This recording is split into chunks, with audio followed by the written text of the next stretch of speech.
unë i shoh si të parësyeshme përpjekjet e disa njerëzve me përgjegjësi në institucionet e Kosovës për të kurzuar vazhdimin e EULEX-it.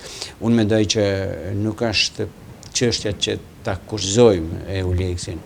Këtë çështja është se si ta bëjmë që se sistemi i drejtësisë të funksionon me përgjegjësi, se si drejtësia, e sidomos gjyqësia, të kryejnë detyrat e veta që i ka me kushtetutë dhe me ligje. Kjo është e rëndësishme dhe unë nuk e shoh ndërhyrje dhe pengesat që janë përpjekur të bëjnë krerët e institucioneve në Kosovë.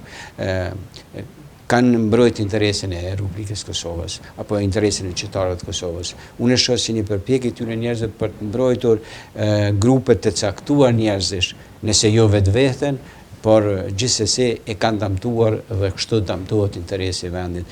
Njerëzit që janë në krye të institucioneve të shtetit, aty nuk janë për të mbrojtur interesat e tyre, aty nuk janë për të mbrojtur interesat e grupeve të veçanta ose individëve të veçantë, aty janë për të mbrojtur interesin e shtetit dhe të qytetarëve. A mund të jetë të friksuar dikush, sidomos pas arrestimit fundit që ka ndodhur nga EULEX-i? Po, derisa vërtet është bërë një pengesë e tillë, tregon se dikush nga ata është i friksuar.